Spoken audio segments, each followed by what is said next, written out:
जब तक यह ज्ञान नहीं होगा कि भगवत भक्ति, भगवत पारतंत्र, भगवत शेषत्व से बढ़कर के संसार में कुछ भी नहीं है, तब तक वह भगवान की भक्ति में लगेगा नहीं।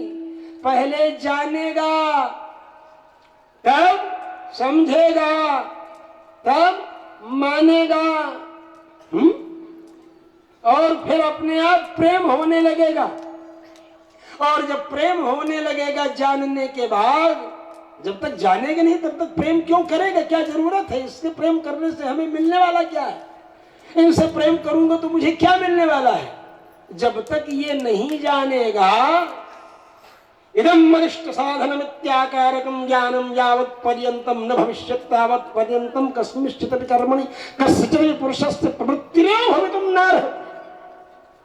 इदं मदिष्ट साधनम, ये मेरा काम का है, ये मेरे काम का है। ये जब तक नहीं जानोगे तब तक उस काम में तुम लगोगे कैसे? और जब जान जाएगा कि परमात्मा की भक्ति से बढ़कर कोई भक्ति नहीं है, यह ज्ञान जब हो गया तो अपने आप भगवान की तरफ वो बढ़ जाएगा। जब ज्ञान का मार्ग है कंकड़ की तरह, सड़क के ऊपर कंकड़ बिछा देते हैं, कंकड़ चलते समय गड़ता है लेकिन कीचड़ नहीं होता, गड़ता भले है। कंकड़ है, ज्ञान है, ज्ञान है। क्षुरस्य धारांशता दुर्त्या, ज्ञान के पंथ कृपाण की धारा, क्षुरस्य धारा, वो छुरी की धारा है, वो ज्ञान का पथ है, ज्ञान का मार्ग है। वाराणसी में दक्षिणामूर्ति विद्यालय है, अच्छी तरह से आप सब लोग जानते होंगे। वहां गायन करने के लिए जब ध्रुपद गाते थे पंडित रामचंद्र शास्त्री, तो कहते थे ज्ञान भी काटा वेद भी काटा, ज्ञान भी काटा वेद भी काटा, नाद भी काटा। तो ज्ञान वेद नाद सब विकट ही विकट है। ऐसे थोड़ो विकटो वा मनुष्यैव, ऐसे थोड़ो स्वयं हो गया है। इसलिए कहा ये हनुमान अनुभव करते हैं, जो नाम भगवान के हैं वही नाम यहाँ है। अब बोलते हैं भाई अद्वैत में, विशिष्टाद्वैत में क्या है, चक्कर क्या है? ज्ञानम आत्मा, ज्ञानवान व आत्मा, एक सामान्य समस्या है। ज्ञान आत्मा है कि ज्ञानवान आत्मा है? तो कहीं ज्ञानम आत्मा वेद में पाठ है। रामानुज स्वामी जी इस वैदिक श्रुति को भी पूर्ण रूपेण सिद्ध करते हैं, इसकी उपयोगिता भी बतलाते हैं। इसलिए ज्ञायते यत्तद् ज्ञानम आत्मा, आत्मा वारे दृष्टव्य श्रोतव्यो मंतव्यो निध्यासितव्यः। ज्ञान, ज्ञानवान वा आत्मा, ज्ञानाधिकरणमात्मा इति तर्कशास्त्रेषु अपि उद्घुष्टं विद्यते। सद्विधा जीवात्मा परमात्मा च तत्रेश्वरः सर्वज्ञः परमात्मा आत्मा जीवस्तु प्रति शरीरं भिन्नो विभुर्नित्यश्चेति भवन्तः जानन्तेव पूर्णरूपेण नात्र काचित् विविदिशा वा दृष्टिपथम अवतरति। ये मन में आता है कि भाई जो है ज्ञान है, भक्ति है, तो क्या है? ज्ञान रूप भक्ति है भगवान रामानुजाचार्य की। इसीलिए अपनी बुद्धि को वो भक्ति रूपा बतलाते हुए कहते हैं भवतु मम परस्मिन् शेमुषी भक्ति रूपा। शेमुषी या मदीया विद्यते यया अस्माभिः ज्ञानं विज्ञायते सा शेमुषी अस्मदीया भक्ति रूपा भवतु। भवतु मम परस्मिन् शेमुषी भक्ति रूपा। ऐसी शेमुषी जो बुद्धि है वो भक्ति रूपणी हो। अपने ही सिद्ध बन करके हम बैठे न रह जाएं। भगवान के मंदिर में माला चंदन अम्बरीश जी जैसे करते थे। सवै मनः कृष्ण पदारविंदयोर वचांसि वैकुंठ गुणानुवर्णने करौ हरेर मंदिर मार्जनादिश श्रुतिम चकाराच्युत सत्कथोदये। वह हाथ है जो नाथ का पूजन किया करे, वह आँख है जो नाथ का दर्शन किया करे। बेकार वो मुख है जो रहे व्यर्थ बाद में, मुख वो है जो श्री राम का सुमिरन कीर्तन किया करे। तो इसलिए या वृत्तिर्मनसि मम सा जायतां संस्मृतिस्ते यो यो जल्पः स भवतु विभो नाम संकीर्तनम ती। यही तो बरबरमुनि स्वामी जी रामानुज स्वामी जी के लिए कह रहे हैं। या चेष्टा वपुषि भगवन् सा भवेत् वंदनम ते। My any movement, all movement become your worship. हमारा सारा का सारा मूवमेंट, हमारी सारी की सारी क्रियाएं सर्वम भूया बरबर मुने सम्यगाराधनम ते। तो बरबर मुनि स्वामी ने तो रामानुज स्वामी जी के विषय में लिखा है, लेकिन बरबर मुनि स्वामी जी महाराज के विषय में हमारे जब आचार्यों ने लिखा है, जिसमें कि देवराज गुरुम वंदे दिव्य ज्ञान प्रदम शुभम, देवराज गुरुम वंदे दिव्य ज्ञान प्रदम शुभम, उन्हीं का वर्णन करते हैं। पूर्व दिनचर्या, उत्तर दिनचर्या। पूर्व दिनचर्या ही तो वैष्णव की प्रातः संध्या है, यतिराज विंशति ही तो वैष्णव की मध्याह्न संध्या है, उत्तर दिनचर्या ही तो श्री वैष्णव की सायं संध्या है, यही तो त्रिकाल संध्या है।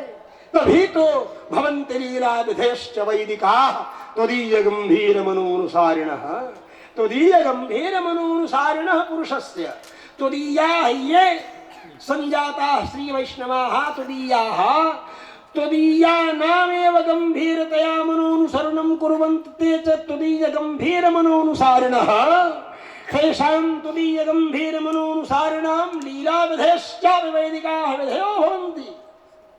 जो भगवान आपके भक्तों के गुणों का कीर्तन करने में लगे रहते हैं, भूत भावन भोलेनाथ शंकर जी श्री वैष्णवत्व का प्रतिपादन करते हुए श्री पद्म पुराण में उपदेश देते हुए कहते हैं, पार्वती सिद्धिर्भवति नवाप्येति संशयोच्युत सेविनां, अच्युत सेविनां सिद्धिर्भवति नवा इति संशयः परंच न संशयोस्ति तद्भक्त परिचर्यारतात्मनां, तद्भक्त परिचर्यारतात्मनां संसिद्धौ नास्ति कश्चित् क्षंता कलंक पंकावकाशः।